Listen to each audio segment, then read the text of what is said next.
మొరటోడు అని వాళ్ళు వీళ్ళు ఎన్నెన్ని అన్న పసి పిల్లవాడు నవ్వాడు.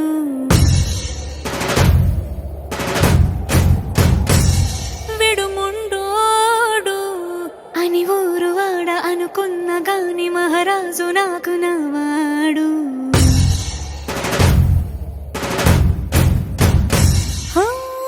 మాట పెడుసైనా మనసులో వెన్న రాయిలా ఉన్నవాడిలోన దేవుడెవరికి తెలుసును నాకన్నా. సూసేకి అగ్గిరవ్వ మాదిరే ఉంటా.